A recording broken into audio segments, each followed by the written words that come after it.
Hello and welcome to Bob Brown from the University of Plymouth to this episode of AS for Architecture. Bob, would you like to introduce yourself? Hi, my name is Bob Brown. I'm professor of architecture at the University of Plymouth. Obviously, I'm not from around here, transplanted American, but I've been here over 30 years now. You wouldn't guess by the accent, but along the way, I've also spent a fair bit of time in other places, working in India, places in Africa, teaching overseas, notably in China, also connections with Egypt. So been quite mobile in my adult life. That's really good. And I've never met you in real life, which is quite funny.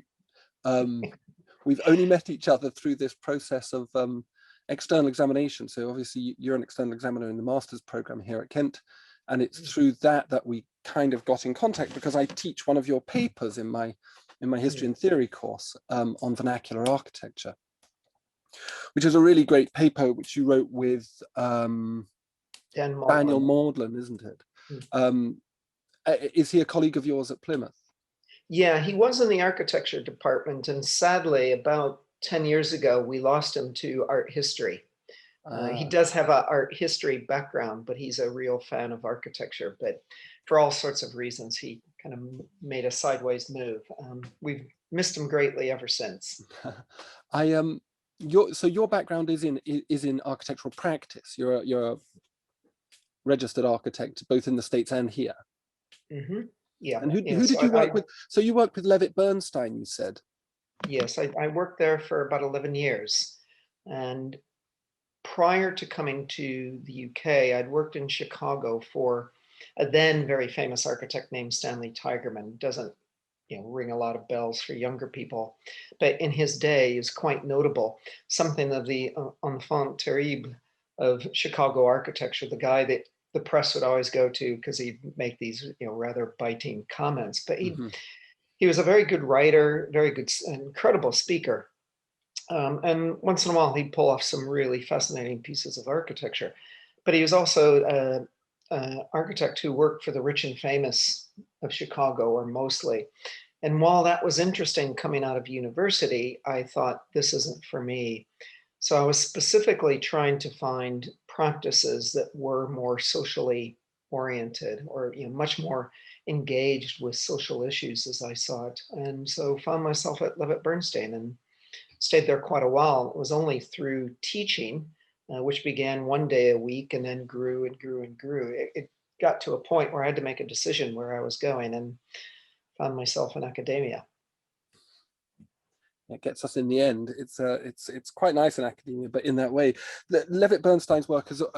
I remember when I was an undergraduate in the late 90s, early 2000s, looking at their work. They had done up a theatre, a corn exchange in a town near where I came from, turned it into a kind of mobile theatre, a kind of flexible space with demountable seating and things like that. And I always thought that their work was, very good for the British context, in that it managed to combine that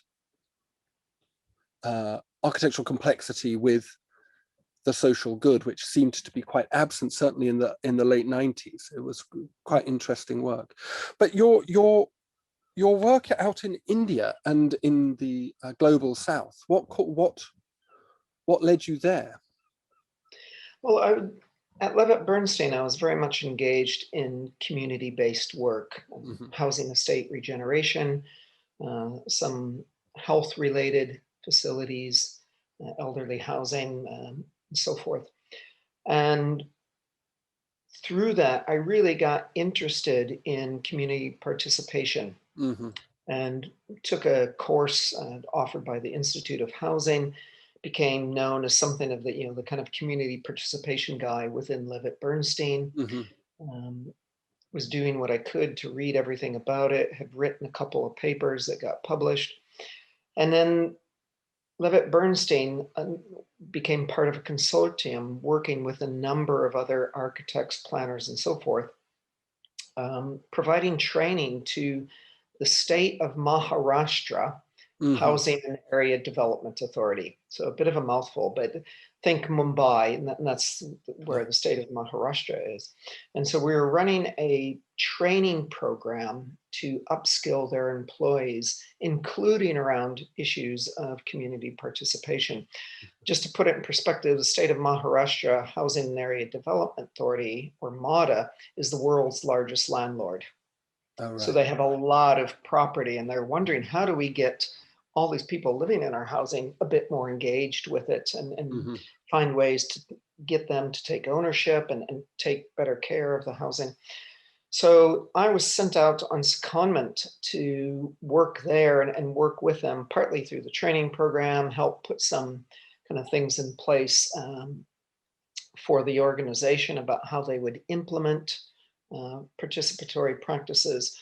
And as luck would have it, not soon after I arrived, the government suddenly announced that they were going to have an election. And that may not ring bells here, but in the context of India, that means everything stops. Nobody's going to make a decision on anything until after the election. So I was just kind of sitting around going, oh, what do I do? Do I go back to the UK? And I'd met some architects who were working in informal settlements, and they invited me to work with them. And kindly enough, Levitt Bernstein, gave me a bit of leeway then to work with them while I remained out there. And that then led to doing some work for Department for International Development through the Max Lock Center at the University of Westminster, examining best practice in community development related to community-based facilities. And that was looking at several countries in Africa. And I think it all just really came, though, out of this engagement with socially oriented work and valuing the lives of the people there, and trying to find ways to be more responsive as an architect, and what I was doing as an architect, to the inhabitants' lives. And I think, going back to what you're saying about Levitt Bernstein, one of the things I always appreciated about their work, whether community-based work like housing or the theater projects, is they had a certain degree of humility about what they would do. And they never went in saying, well, this is our agenda, this is what we're going to do. The agenda always came out of the place, what they found there in terms of existing buildings, and the people who lived in them. And that generated the discussion. It wasn't as if they brought something, said, well, this is what we're going to do, what do you think? It was always, let's find out the views people have there, and let's take a kind of critical examination, a critical look at that place and see what it starts to tell us. So I think that that's been quite informative about my own attitudes, and I think also led in a way to attitudes I have about the vernacular. I think that's also been reinforced over the years through doing a lot of teaching overseas. Once you kind of get started, then people know you do that. So you get, oh, you've taught in so-and-so, why don't you come here and do something? So it's just kind of something that fed on itself. So pre-lockdown, I found myself going off, much to my wife's dismay, quite a bit to various places. And I've also been involved with the RIBA validation panel and so forth. So that's, again, continued that mobility. All of that sort of in question now with issues of climate change, COVID, and so forth. So how that's going to continue in the coming years, I'm not yet certain.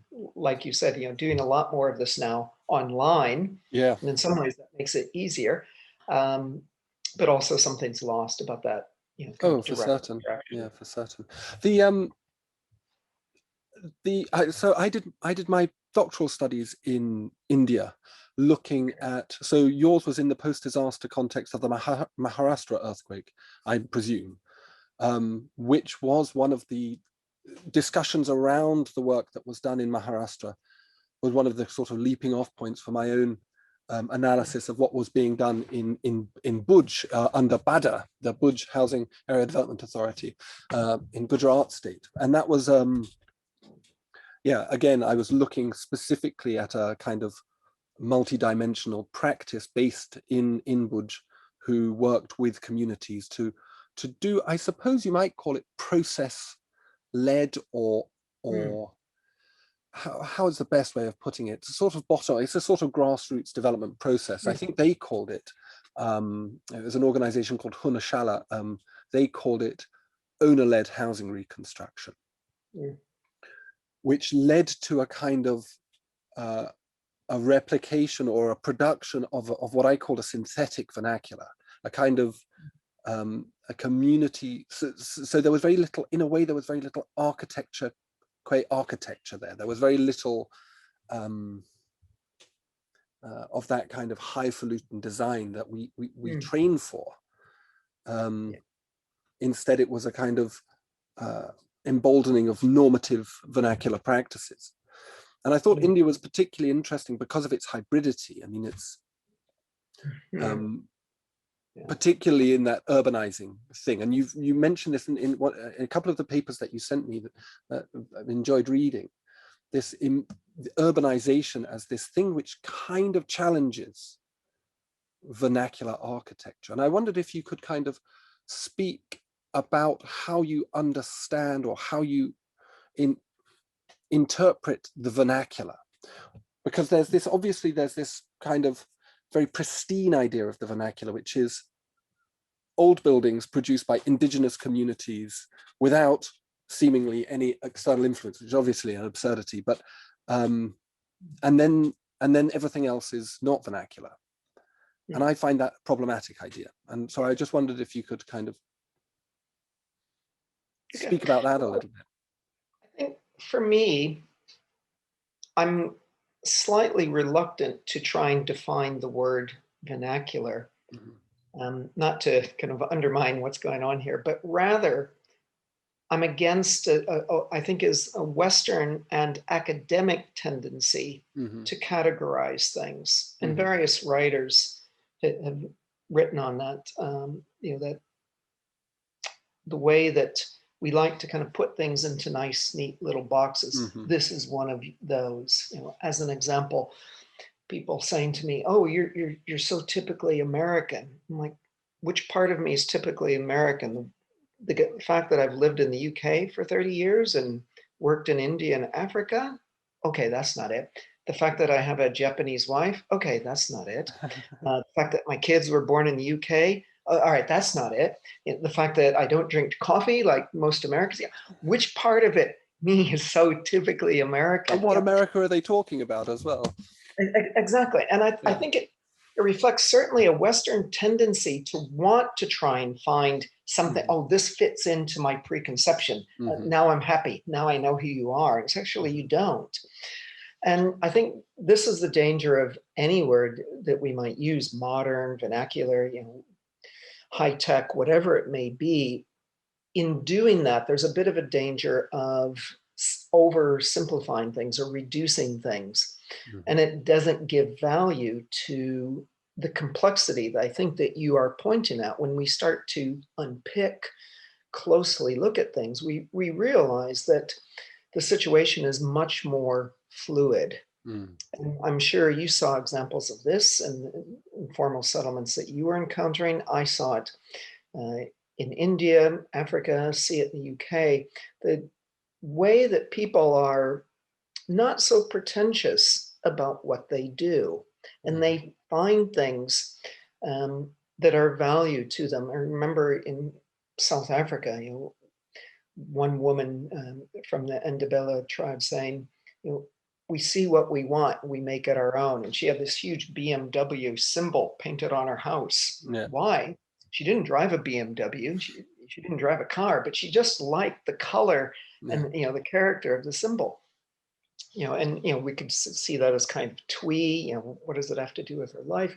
But it reflected a very genuine aspiration she had just about the graphics of it, and she liked it. And so she said, I kind of like that. I think she's probably well aware also a certain status symbol connected with owning a BMW. But I think that notion of the fluidity or hybridity is really important to recognize. And I know you were critiquing some of the perceptions yourself just a moment ago, the way that the vernacular is seen as something old, something traditional, and with that, something fixed. But when you start to examine those words in terms of etymology and start to examine notions of the vernacular in terms of practice, we understand that the word tradition in its original roots means to carry forward something from the past, but something that's brought forward. So it does have continuity and it can inform. It's not just relegated to a particular time or a particular place. And I think the history of humankind has always reflected a certain degree of mobility. People talk about in the 20th century, the rise of globalization. Well, I would point to, and as others have done, what were the Romans but a globalizing force in their time? What were the Chinese, Genghis Khan and others, and the expansion of the Chinese empire? This has existed for, I would argue ever since there's been civilized humankind, and if not before. And there's always been this spread of ideas, which contributes to that hybridity. There's not this hermetically sealed context in which things arise and then there's things outside. There's always this back and forth, things filter in, people pick up, say, hey, that's kind of interesting, let's make use of that.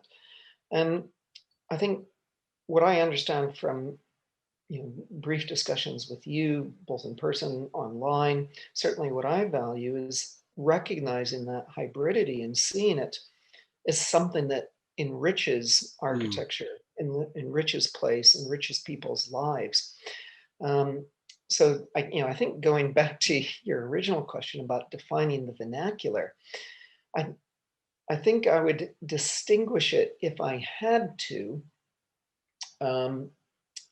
from something that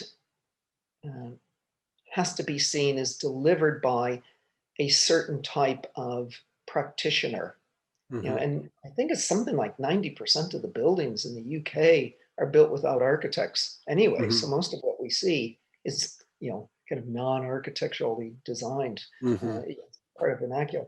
But what I'm giving value to is that stuff that may sit outside what the profession typically says this is architecture.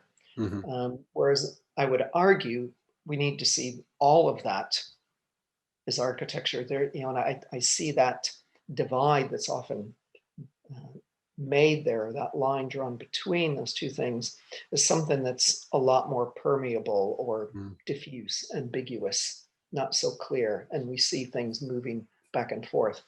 Long-winded answer to your question. So no, not sorry. at all. I mean, really, really interesting. And I've been thinking a whole host of things as you've going along, trying to keep them in line in my mind. But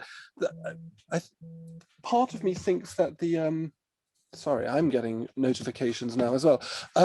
Part of me wonders about this idea of, so you mentioned the modern and the vernacular as these desires to kind of discreetly define things. And for me, modernity being a paradigm, or being a paradigm, can in a certain sense be defined. It had a starting point, and various theorists, Marx and Arendt and Weber and so on and so forth, have tried to pinpoint it.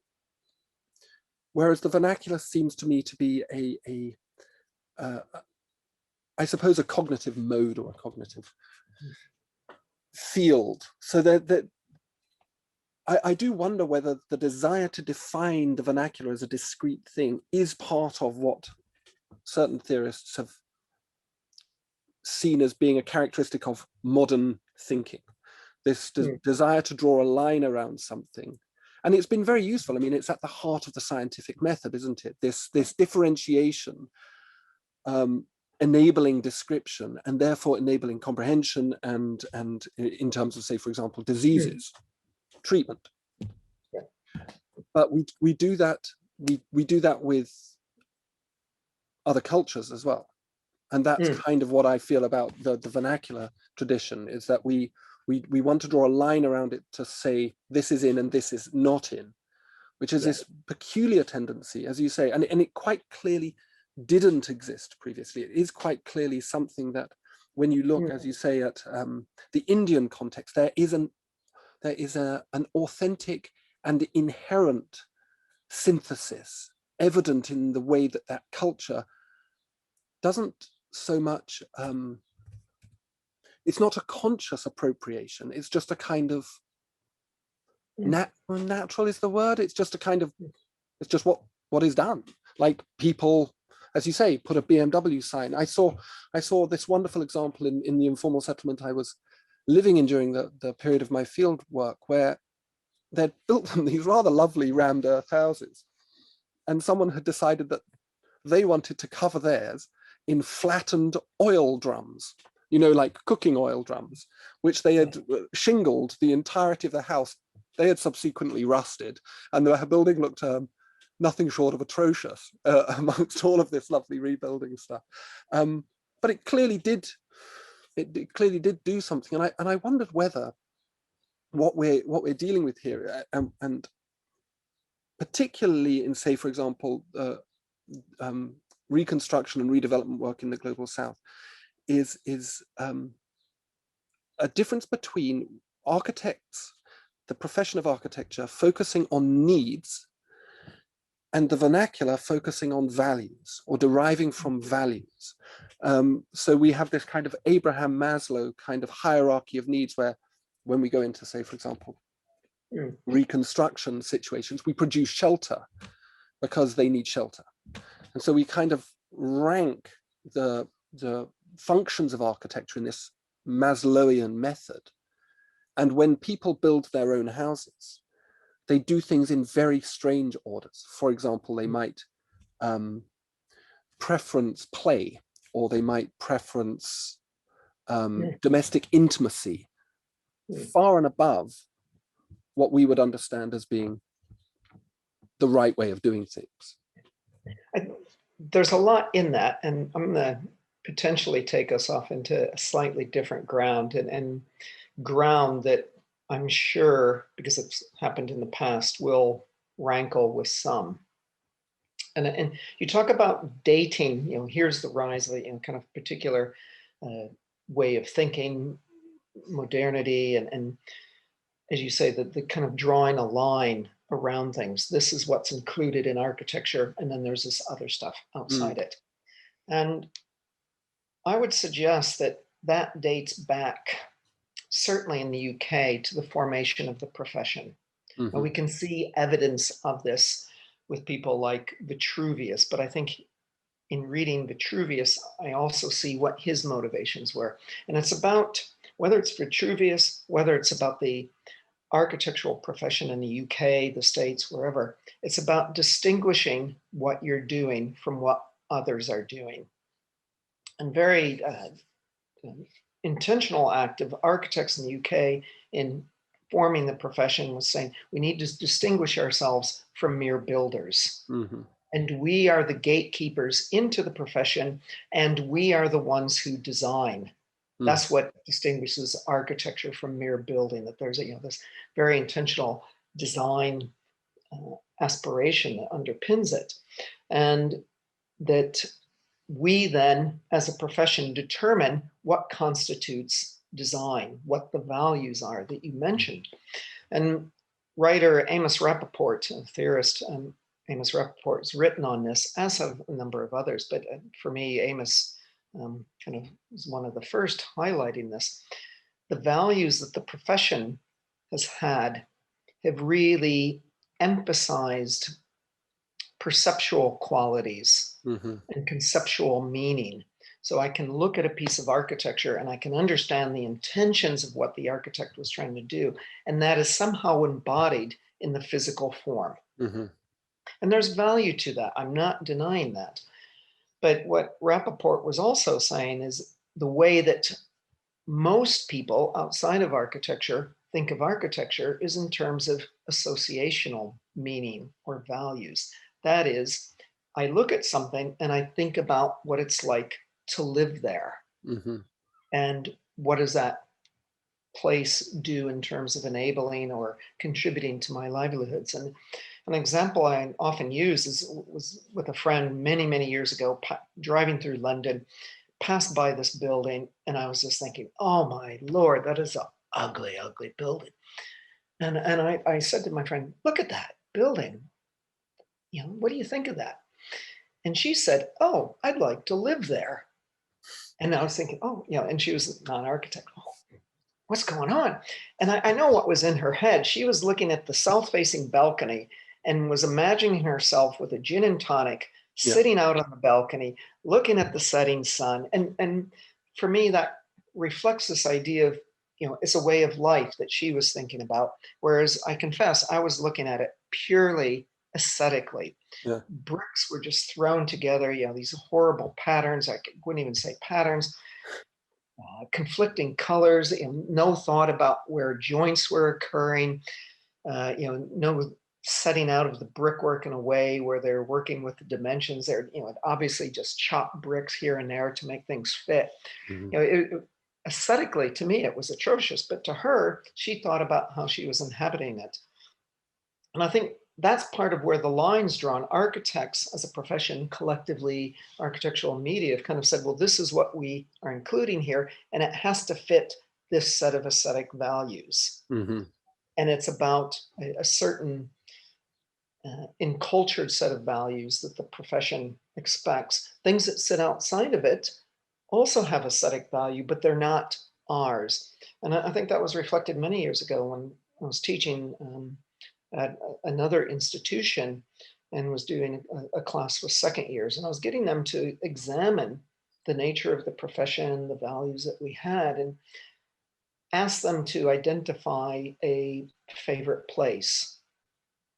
And they all started talking about, oh, the beach where I go with my family, or my grandmother's house. And then their favorite place was defined by incredibly personal sentiments. Mm. When I asked them to identify a favorite building, oh, you know, the latest thing by Zaha Hadid, or, you know, this well-known architect designed building. And then and every student but one made that distinction. The one who didn't, I think it was actually a bit of a language problem because she was a non-native English speaker, and I don't think she quite fully understood it, or maybe not. But anyway, you know, all the others had made that distinction between a favorite place and a favorite building. Mm. And when I asked them why, and this was second year students, they said, well, that's what we're supposed to think here. I.e., in the School of Architecture, we're supposed to think about architecture this way. Yeah. And even within a year, they are abandoning the sort of values that they had come into the school with that identified a good place. So I think there's something about the profession, the nature of architectural education, that quite actively, whether it's explicit or implicit, acts to define that circle and what would constitute is, you know, included in the pantheon of architecture. And on the whole, vernacular architecture, despite its energy, despite its creativity, gets dismissed because it doesn't fit in easily to, you know, what the profession has delineated as constituting good architecture. Once in a while, architects do venture out, as it were, outside that circle and kind of borrow things. And then it becomes a kind of witty ploy. And look, I've borrowed from the vernacular. I'm using this material, but I've reinvented it. Aren't I clever? You know, and it's that act of sophisticated manipulation that's honored, whereas the original architecture, where they're doing it in arguably a more intuitive way, is somehow still dismissed. And again, I just want to kind of mess up that line between the two things and give value to you know, what's happening in the vernacular without dismissing what architects have delineated as this kind of, you know, within that circle, because it has value as well. I'd like to come back to that later in a bit, this idea of how architects can engage in this borderland between the two. But one of the things that strikes me about this discussion, and that's a really, really interesting point you make about the students and the way that students are, in a way, it's a bit like acting school. One of my siblings went to the Royal Academy of Dramatic Arts, and one of the things that the teachers of actors do is they take these native talents, you know, they're young people who can or desire to act, and they've seen some potential in them. They come from all over the UK, and they all come out of it speaking like me, because they deconstruct they deconstruct the student's identity so that the student, in a way, can put on the mantle of the actor. I don't know if this story about RADA is apocryphal or not, but it certainly, it was many years ago, and things get misremembered. But this idea that we kind of deconstruct students to help them abandon their kind of, I suppose, what you would call normative values in favor of the professional values, which must maintain. And in my research and thinking, this distinction, and there's a very good paper by a man called Thomas Hubker, American scholar, called Just Folks Designing. It's a very good paper on the origins or the development of vernacular architecture, very short paper, extremely beautifully written piece of work. And he looks at the issue of professional knowledge versus community or grassroots knowledge, or vernacular knowledge, and how vernacular knowledge finds its validity in the discourse of the community over time. And the architect operates abstractly insofar as their validity is guaranteed by a body that sits beyond themselves. So our knowledge and our taste and our ideas are not our own, but the institution that is, capital A, architecture. And I think this is a really interesting distinction, and perhaps that's what we do in architecture school, is that we train people to stand down their identity in favor of the institution that is the profession. Yeah, no, I fully agree. And again, I recognize that with this discussion, we're going into, I'll say, contentious territory. There are a lot who would object to this, so be it. There's been a lot of discourse on this, I think, over the last 25, 30 years. A particular point of reference for me, since we're swapping some names, is Thomas Dutton, an architectural educator, edited a fantastic book called Voices in Architectural Education. And in there, he discusses the idea of the hidden curriculum. Mm-hmm. There is a very explicit curriculum. In this module, you learn about X, Y, and Z. Mm-hmm. The hidden curriculum is that which is not spoken about. It is implied. Mm-hmm. And it fosters a sort of tacit approval. And students come to recognize, okay, this is what this tutor wants, so I will design in that way, or this is what the tutor wants, I will write in that way. And they adopt, as it were, another persona because they recognize it's what might earn the grades. Now, I can understand a lot of educators reacting to it, but there is a lot of research on it demonstrating this happens. I did some research years ago under the guise of pedagogic research, and it did identify that students had this perception that there are some tutors that encourage students to kind of leave behind who they are and adopt, as you say, another persona, often the tutors. And I think what I'm reading from your comments is a shared sense of frustration or dismay at that happening. And I think certainly in my own teaching, trying to foster in the students their own sense of self, trying to help them find out who they are. For me, it really draws on South American educator Paulo Freire, and that notion of the freedom of the person who's learning and trying to support them to find their own way through things. And I think that's becoming far less radical these days in architecture.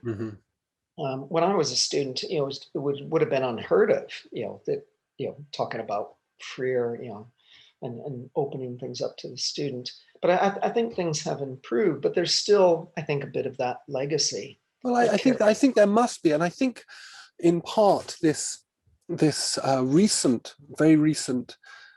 So if what we say seems contentious and would upset certain people, and I would hope it would after a manner,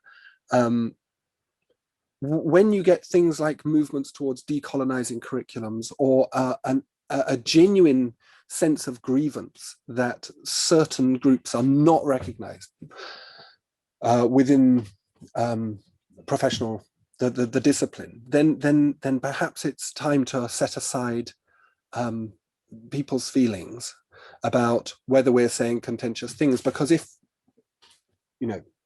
it's not working, it's going to die, isn't it? It's so this comes to, I suppose, to bring it back to what we were talking about, this idea of the kind of issue about architecture and the vernacular, or architecture and the everyday, is how do we, I suppose, more gently, how do we define the everyday in architecture, which is one of these words that gets knocked around. It relates to the vernacular, and I think it also relates to this broader socio-political question of why architecture seems to impose a set of professional values, both on its students and on culture at large.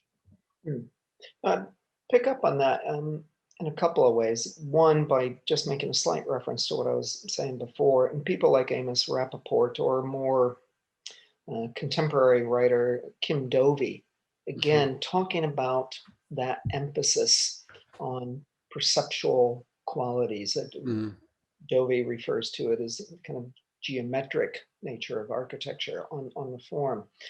And in contrast to that, saying, as Rappaport would say, the big denominator for most people is just about the way of life that they're trying to lead. How does that relate to the architecture? And so for me, then it becomes a question of, if we give value to both those things, both the perceptual, but also the way of life that's occurring within that spatial form, how do we gain a better understanding of that? And in my work in the UK, I'm immediately an outsider.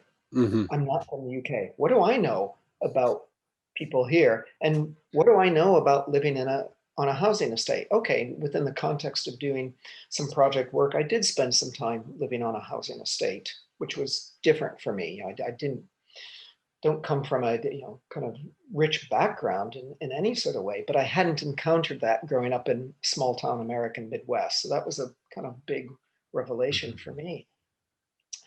And going off to work in India, what do I know about India? I'm an outsider.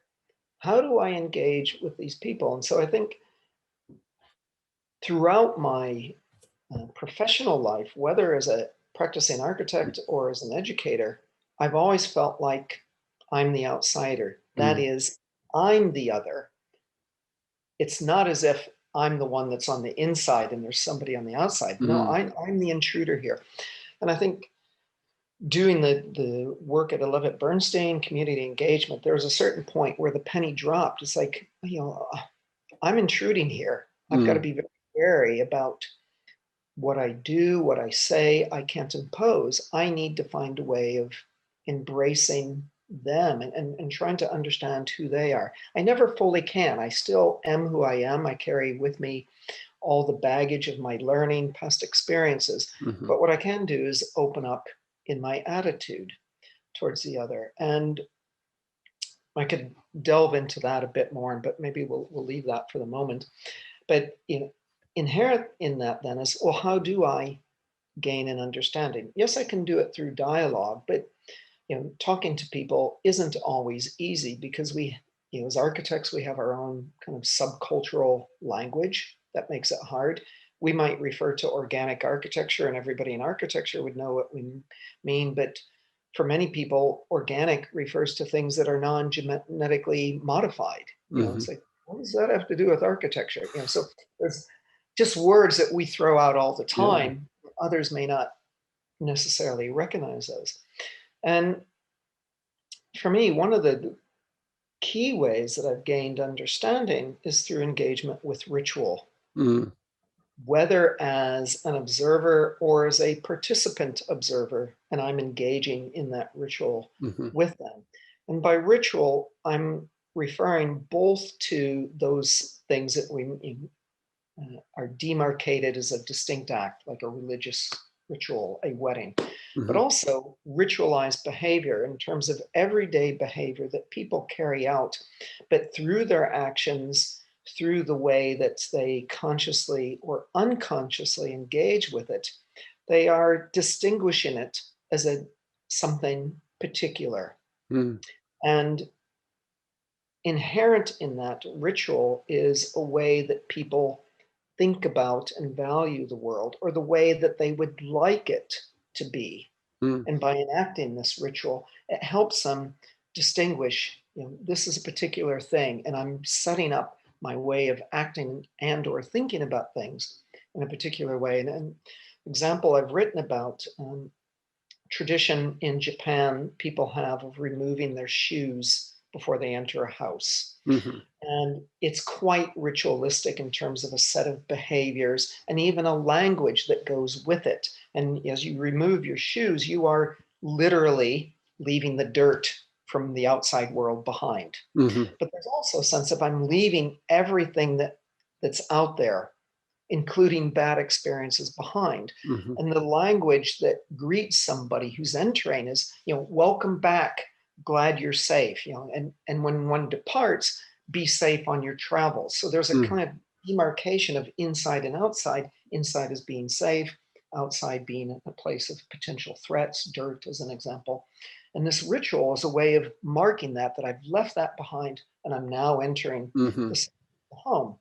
And if we look at some elements of traditional Japanese architecture, we can see a clear distinction in terms of the architecture and the layering of the house, sitting on this platform, taking your shoes off, Mm.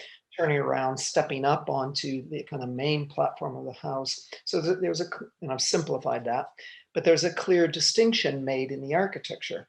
Well, what happens in a diaspora when you have Japanese people living overseas and the architecture isn't there? Mm. And interestingly, they still find ways of creating that demarcation, whether through physical emplacement of something or mentally. No, I'm making a distinction between Mhm. inside and outside. And I think there's a number of things that are going on there. One, the capacity of people to generate architecture themselves, even in the absence of a distinct form, they still in place something onto a specific space to identify and frame how they see the world. Mhm.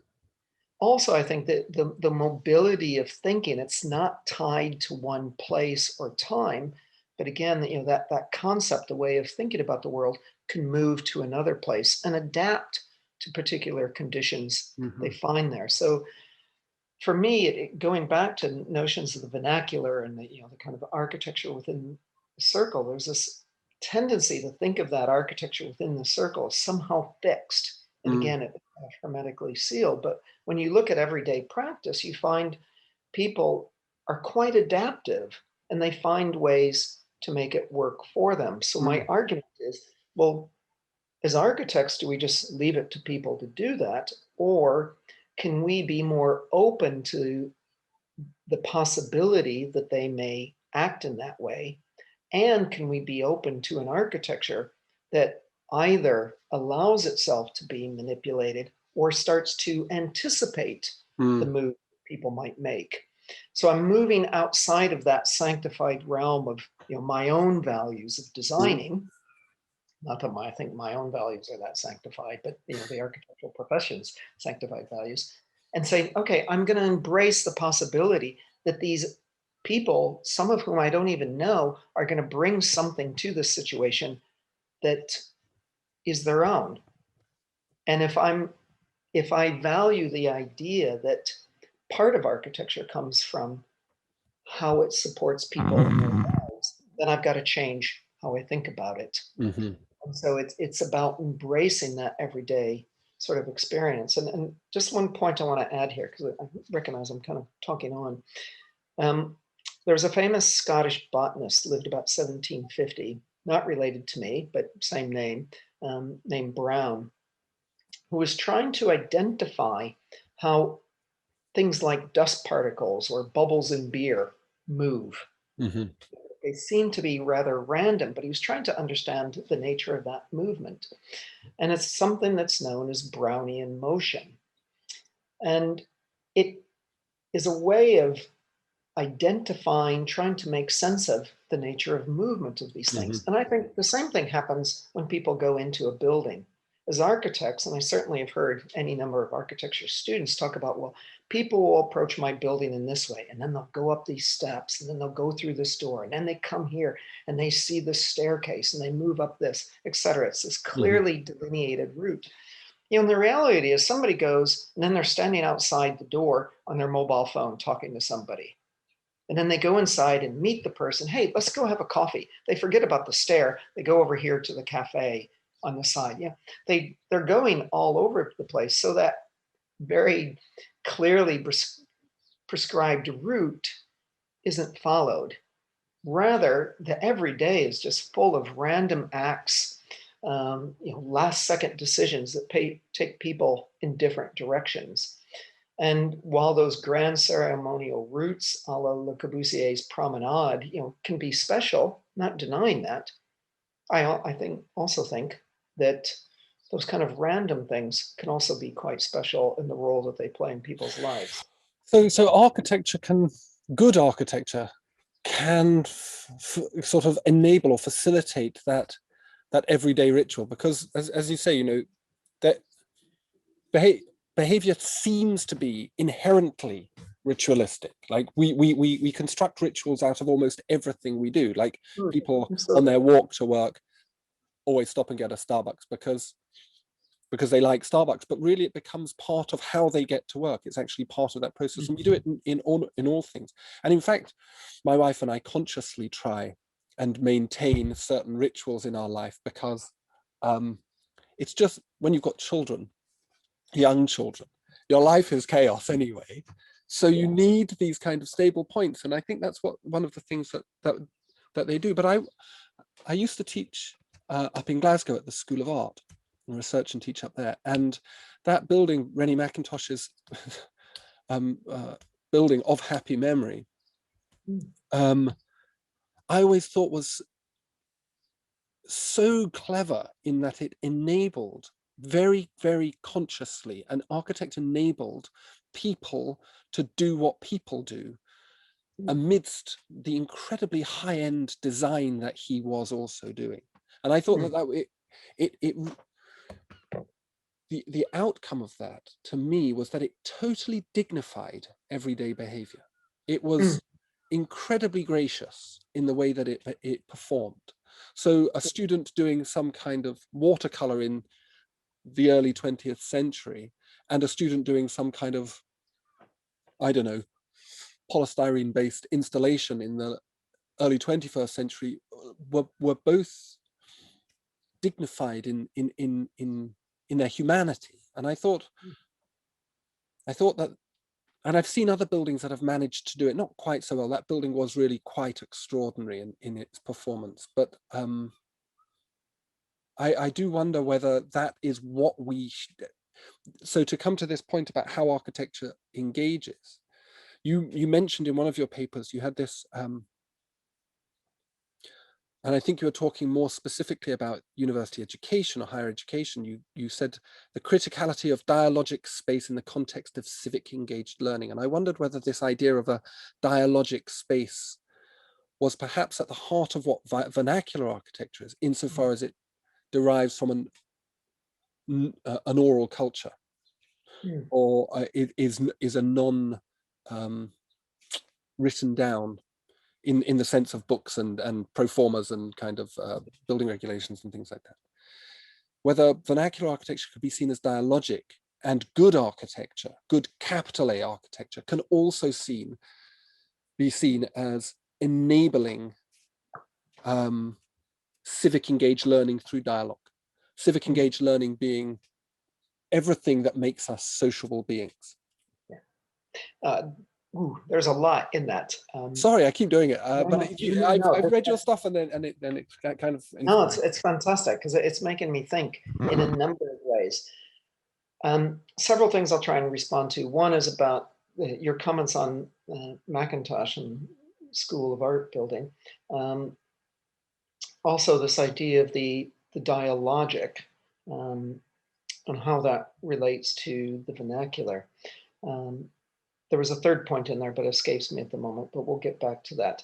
Going back to the Mac, though, I think there are things that Macintosh did in his work, and I've never thought about it at this moment, and maybe something to explore there about Macintosh, and not just the art building, but also Hill House and other domestic architecture. I think there's something that he was doing intuitively. I haven't read much on him, so maybe he did talk about it explicitly, but I think there are things that he was doing intuitively. And I remember going to Hill House and just sitting there, wanting to sit in that window seat, that nice long window seat that faces south, and thinking, I would just love to be sitting there with a cup of tea and a book. And I think there's something he knew in the design of that, and thinking about things in the art building, the way that one's drawn to the light, whether in the artist studios, the library, but also it's not just about being drawn to the light, also recognizing there are other points of it. And delving a bit into biophilia and notions of prospect and refuge, which does seem to be inherent in the human species. The desire to have refuge, a sense of enclosure, a sense of protectiveness, but at the same time, wanting a prospect, a view. And I think for me, his architecture intuitively captures that quality in the same way that I think Frank Lloyd Wright's does. You get. I was just thinking as you were talking that this is Frank Lloyd Wright right here, isn't it? Yeah, the idea that you're drawn to the fireplace, that central thing, and then the kind of the solidity of it, offering a certain sense of protection, but yet simultaneously you get these amazing views, and then the architecture, the extending canopy, pulling you out into the landscape, whether the prairie or looking over a waterfall, whatever it may be. That I think both of them just kind of understood that intuitively, that this is how human beings operate. I don't want to try and encapsulate everything about architecture and prospect and refuge, but I think there are things that they were doing that appreciated the way that human beings react to the world and what makes them comfortable. And that in their work, they were trying to give a space for that way of engaging things, that simultaneous act of wanting to be protected, but also wanting to see things. But again, I think there's something rather interesting there to explore. Other side of it, you're talking about the idea of the dialogic and the vernacular. For me, I've got a particular reading of the dialogic or dialogism coming out of how I read Mikhail Bakhtin, who wrote extensively on it, arguably formulated the concept or formulated it as well as anybody, certainly for me. And inherent in the dialogic is not just recognizing the right of the other person and accommodating them, but literally embracing them. And what can I gain by embracing the other? I'm not trying to turn into them. I'm not trying to turn myself into a hybrid, but rather, can I gain something? Can I be illuminated and have a better understanding, even of myself, by that engagement with the other? And I think that is what the vernacular does intuitively, whether it's the woman with the BMW sign or people being open to borrowing ideas. Hey, let's try that. They don't delineate a line, this is my house and I can't borrow these ideas. No, I embrace them to see how it might become part of my life. Or at least it gives me insight in looking at something I'm doing, and it may enhance it. It doesn't mean I abandon what I'm doing, but it makes me rethink it and improve it. And I think the vernacular just does that intuitively. I think architecture needs to, I would suggest, take itself a little less seriously, and be open to the possibility that, hey, there's another way of doing it. An example of that, at the risk of speaking too long, years ago, my wife and I owned a smallish flat. We decided, it didn't meet our needs. We just stripped it out in a way and started over and reconfigured some stuff. But in coming up with the design, we were struggling. Whatever we did didn't work. And the reason it didn't work is we just had too much stuff. I have far too many books, beyond what you can see behind me. I'm sure you're the same. My wife, fellow architect, educator, just has too much stuff. She likes materials. And we just had this massive collection of things, not to mention too many clothes, etc. We just had too much stuff. Whatever we did didn't work because it felt like it was cluttered. And at a certain point, it just dawned on me, quit trying to fight it, embrace the problem.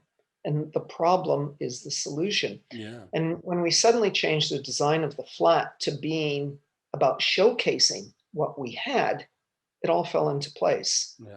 So instead of a living room, we had a library where there happened to be a TV and a sofa, but it was really a library. And each room was treated in that way.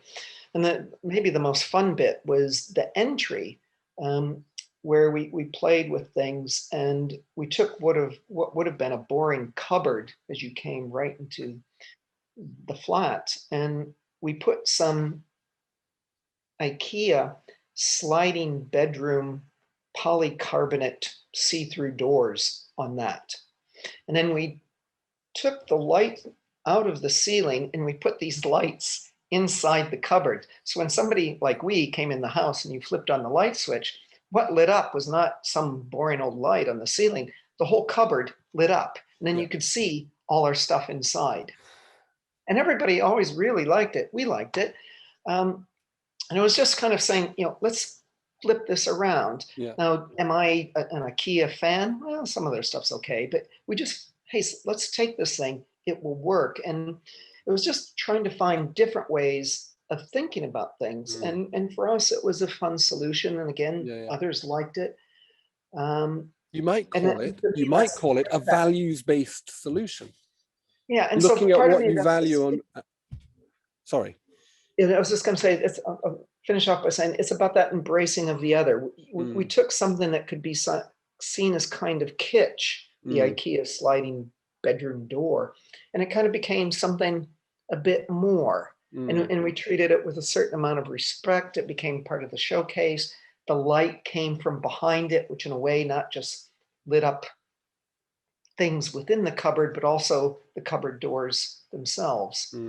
And that's, I guess, part of what I'm trying to get at, that, let's embrace things and see what opportunities might be revealed through that. Yeah. Sorry for the long-winded answer. No, not at all. I mean, again, that idea, though, that you've illustrated with that example is of an incredibly detailed and intimate, as you mentioned action research earlier, it's an incredibly engaged, intimate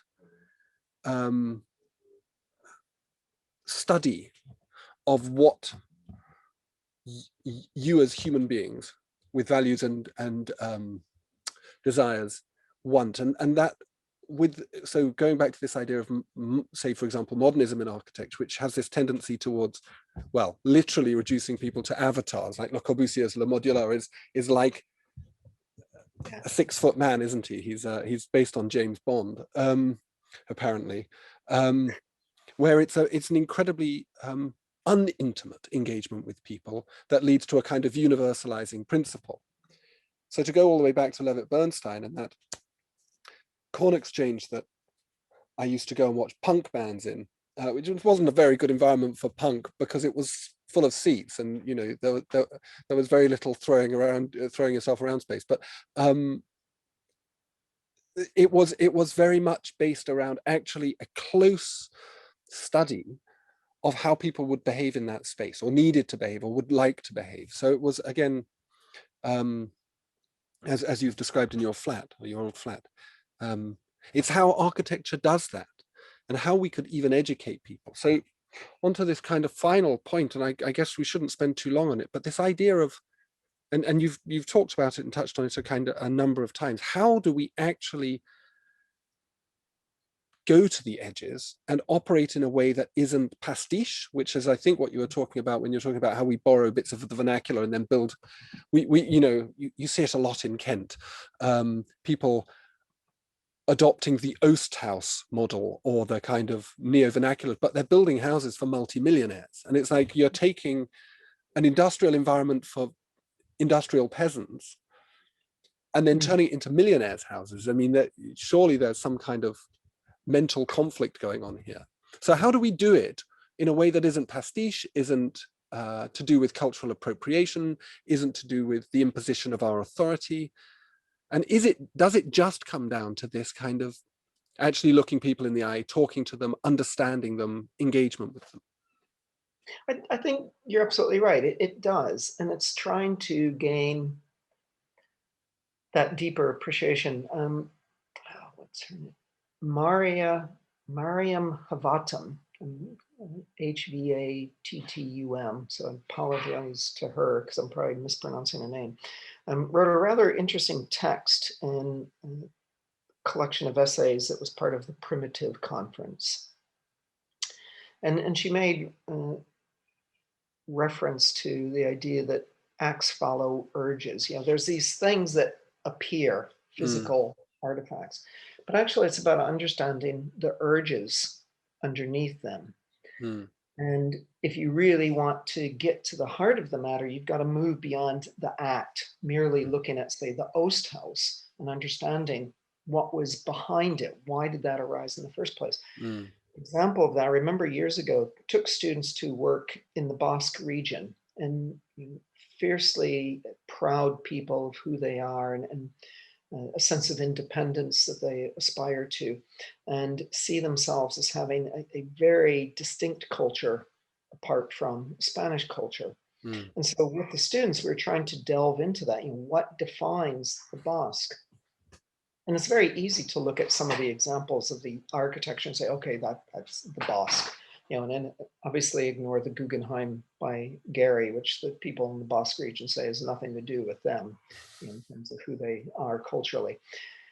And so we're trying to find ways of gaining a better understanding of their cultural sensibilities. And I would argue this about a lot of places, if not everywhere. One way to gain an understanding of who people are is look at what they eat. You could also look at music. You mentioned punk before. And I think it goes back to that old Italian saying, mangiare, cantare, amore, food, song, and love. Well, for me, I think that the food's an easy one to tap into as much as I like music. And the sensibilities people have about food says a lot about how they see the world and what they value. So when we're in the Basque region, poor us, we started going on pinchos or tapas tours. And we go along and have the small tapos or pinchos, as they call it, a small glass of wine or beer. It was quite fun. But it's such a part of their cultural life. Every evening, people go out and do that on their way home from work or on their way out to dinner, way out to theater. And they go out maybe to meet friends or just to meet new people. And it's just part of this cultural celebration in the Basque region that you see this kind of promenading in the evenings. And in many ways, it's a question of, well, does the food and the drink inform the kind of act, or does the socializing, or does the socializing inform the food? And I think it's a much more circular relationship. But we were examining the food and recognizing there was something inherent in their sensibilities about simplicity of things, not overlaying the food with sauces, but very simple ingredients, but well prepared and high quality ingredients that were well presented. And then when we started looking at some of the vernacular architecture, we started making a connection to, okay, this is what we can see, that same sensibility at play in the architecture. And then we started looking at particular Basque architects and seeing those same sensibilities. So that started to inform the students' work, not mimicking some image, but rather, how do I work with something that has some very good quality materials, well crafted, but in a relatively simple way that has a robustness to it. And I think that led to us feeling like we'd done well. And then we went back and exhibit our work in the Basque region. It was well received. People said, yeah, this feels like it's part of the place. So in a way, was kind of a dialogue in that instance with food as a Yeah. way of giving us insight to people's sensibilities there. It can come through a direct dialogue, but for us, this was an engagement with that ritual of pinchos when people go out on their pinchos tours. So poor us, we had to do our participant observation and engage in the same thing. But it was hugely informative, and it Yeah. really helped us understand, I felt, the people in that region. And I think the way that our work was received by people suggests that, you know, we were tapping into something that uh, was sensitive to their sensibilities. Well, I think that's a lovely point to stop on. Really, really nice conversation. Thank you ever so much, Bob. I've Thank really you. enjoyed it. I think that's huge amount of food for thought. I've got another 25 things I want to talk about, but I think we owe it to our employers to get back to the mill. Ambrose, thank you very much. It's been an absolute pleasure speaking with you. I hope this is useful for your students to listen to. Very much open to questions if people want to send something via you. You know, I'm very pleased to be able to continue the dialogue in some way. So thank you very much. Thank you. Cheers, Bob.